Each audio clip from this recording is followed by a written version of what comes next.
Bom, agora um assunto importante. No Rio de Janeiro, o presidente Lula discute a erradicação da fome e da pobreza. É o G20 movimentando os líderes mundiais e ministros de Estado. Assunto para a repórter Marília Ribeiro. Ô Marília, o que o presidente da República propôs para se combater a insegurança alimentar? Boa noite e bem-vinda. Oi, Tiago, obrigada. Boa noite a você e todos que estão nos acompanhando aqui na Jovem Pan. Tiago, Lula disse que o principal compromisso do seu governo é tirar o Brasil do mapa da fome até o final do seu mandato, que acontece em 2026. Ele também falou que essa retirada deve acontecer assim como aconteceu em 2014. Lula também ressaltou que o seu governo tomou a decisão de colocar o pobre no orçamento. E nós separamos esse trecho. Vamos ouvir agora. A fome é a mais degradante das privações humanas. É um atentado à vida, uma agressão à liberdade. Tomamos a decisão política de colocar os pobres no orçamento. Como resultado, só em 2023 retiramos 24 milhões e 400 pessoas da condição de insegurança alimentar severa.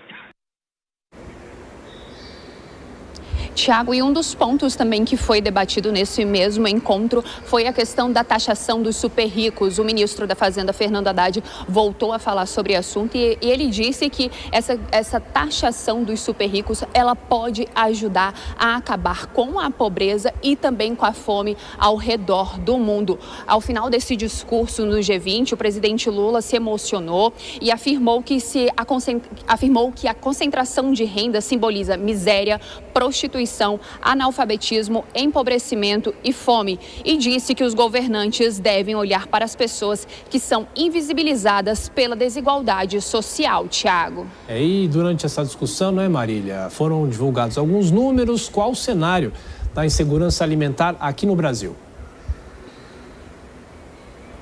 Tiago, esses dados foram divulgados nesta quarta-feira pela Organização das Nações Unidas e a população em situação de insegurança alimentar no Brasil caiu de 32,8% no período entre 2020 e 2022 para 18% entre 2021 e 2023. Mesmo com esses dados, Tiago, o país ainda tem 14,3 milhões de brasileiros passando fome. Os dados também apontaram que em todo o planeta mais de 733 milhões de pessoas passaram fome em 2023 por pelo menos um dia. E nesse mesmo evento, Lula classificou esses dados que foram divulgados pela ONU nesta quarta-feira como estarrecedores, Tiago. Pois é, são números que chamam a atenção, apesar de uma pequena melhora nos últimos 2 anos. A gente volta com a Marília Ribeiro daqui a pouco para outras informações aqui no Jornal Jovem Pan. Bom, Dora Kramer, essa discussão sobre a fome, obviamente, é uma discussão que sempre permeia os chefes de Estado. A gente se lembra no primeiro governo Lula, a história do projeto Fome Zero, e o ministro Fernando Haddad voltando e falando sobre essa questão de taxar os mais ricos, criação de um fundo para combate à pobreza. E o que chama atenção é uma pequena queda da fome aqui no Brasil, mesmo no período da pandemia, mas o cenário ainda é desolador. Dora. Completamente desolador. Olha, essa pauta, essa reunião que está acontecendo aqui no Rio, ela é uma prévia, ela dá mostras do que vai acontecer, da posição brasileira na reunião da cúpula do G20 em novembro também aqui no Rio. E as pautas são essas: desigualdade, que é essa da fome, meio ambiente e reforma na governança global, em organismos como a ONU. Nessa terceira pauta, o Brasil não tem realmente força para influir, né? Porque quem manda são os big shots, né? Então, mas nas outras duas pautas, desigualdade e meio ambiente, são pautas, são agendas em que o governo brasileiro pode se posicionar muito bem, em que o Brasil pode se posicionar muito bem, a despeito de, na questão da taxação dos super ricos, tem ali uma sinalização dos países desenvolvidos, uma contraposição dos Estados Unidos, que não gosta dessa proposta, mas de qualquer maneira é uma agenda que um país como o Brasil pode levar. E no meio ambiente, não há a menor dúvida que, a despeito de desmatamento, incêndio, mas o Brasil tem uma ótima legislação e tem um posicionamento internacional bom em torno disso. Então, esse tipo de pauta é que a pauta brasileira, né? Não é ficar se envolvendo em Ucrânia, em leste, em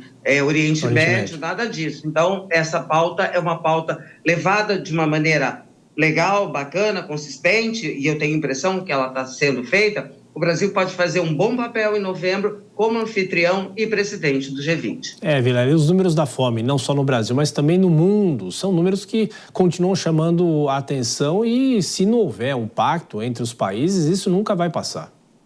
Exatamente. Eu vejo que quando o Brasil iniciou nesse comando transitório do G20, iniciou com essa pauta de reuniões, os primeiros dias, o governo apresentava uma série de pontos que deveriam ser tratados e capitaneados. Eu vejo que agora a gente já tem isso um pouco mais definido, com pontos onde o Brasil, de fato, tenha um pouco mais de capacidade de contribuir. Nessa questão envolvendo a fome, é algo fundamental, importantíssimo, é uma bandeira de governo também, do governo brasileiro, do presidente da República. Agora, eu vejo apenas que o discurso que eu vejo que é mais difícil de sair da prática é com relação à criação dessa taxa internacional de grandes fortunas. Isso realmente eu vejo com bastante dificuldade, já foi tentado outras vezes e nunca deu certo. Mas eu vejo que o Brasil vai conseguir, com isso, com esse tipo de evento, conseguir realmente marcar a sua posição no sentido de combater a fome e a desigualdade.